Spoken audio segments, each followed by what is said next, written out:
Trabajo práctico evaluativo, Estado y Sociedad, primer año de la carrera Psicopedagogía, profesor Vergara Rogelio, alumno Soldati Agustina. Peronismo y su política económica en su primer mandato.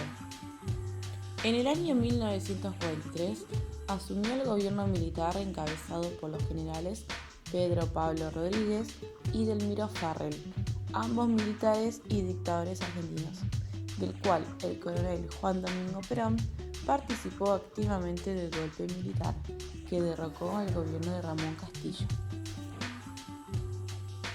Perón gana las elecciones en febrero de 1946.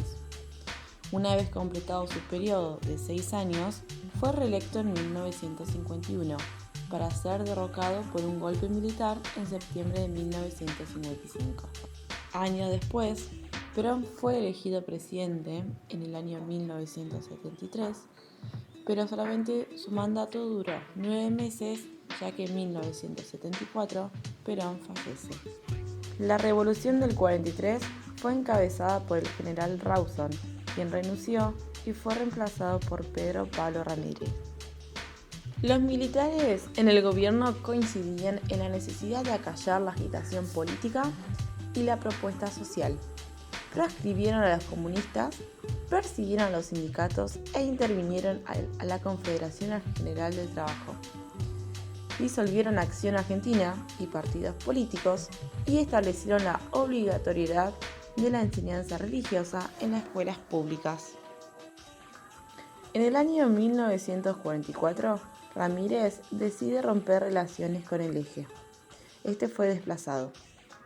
En este momento, el gobierno se encontró en un callejón sin salida. Esta fue proporcionada por el coronel Juan Domingo Perón, secretario del ministro de Guerra Farrell, que llegó a ser vicepresidente cuando éste reemplazó a Ramírez en 1944. Perón llegó a ocuparse de un actor social poco tenido en cuenta, el movimiento obrero. A cargo de la Dirección Nacional del Trabajo, se dedicó a vincularse con los dirigentes sindicales, excepto los comunistas. Además, los impulsó a organizarse y a presentar sus demandas, que empezaron a ser satisfechas. Se extendió el régimen de jubilaciones, de vacaciones pagas, de accidentes de trabajo, se ajustaron las categorías ocupacionales y equilibraron las relaciones entre obrero y patrones. Desde la Secretaría de Trabajo, Perón expandía los mecanismos del Estado árbitro y estimulaba la organización de los trabajadores, incentivaba sus reclamos y presionaba para que estos fueran satisfechos. Perón estaba dispuesto a hablar con todos, tanto sociedad como política.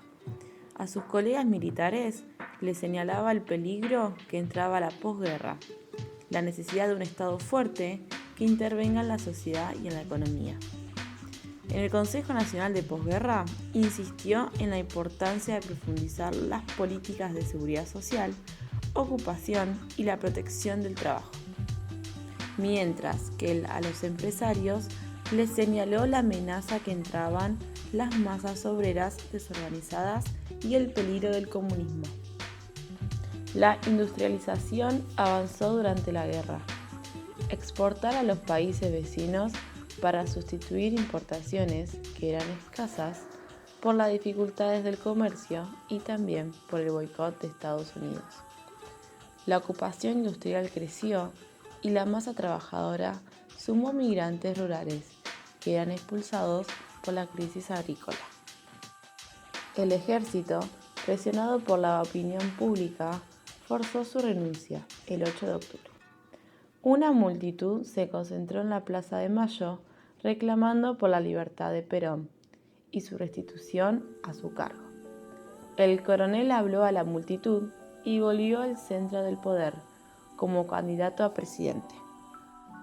Mercado interno y pleno empleo. Las exportaciones industriales a los países limítrofes empezaron a retroceder ante la competencia estadounidense.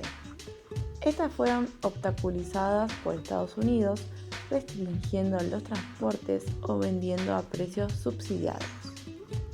En 1948 se lanzó el Plan Marshall. Estados Unidos prohibió que los dólares aportados a Europa se usaran para importaciones de Argentina. Estados Unidos inundó el mercado y la participación argentina disminuyó. Pero Gran Bretaña no aceptó. La magnitud de las deudas británicas, la pésima situación de las empresas ferroviarias, la descapitalización y la pérdida general de la rentabilidad hacían conveniente que los británicos se desprendieran de ellas. Por esto mismo, se arregló la compra de los ferrocarriles, similar a las libras bloqueadas, y un acuerdo sobre venta de carne. Vender cereales fue más difícil que vender carne, y como consecuencia fue una reducción de la producción agropecuaria, la cual acompañó un crecimiento del consumo interno en el país. Su solución fue novedosa, ya que tuvo en cuenta los intereses de los trabajadores.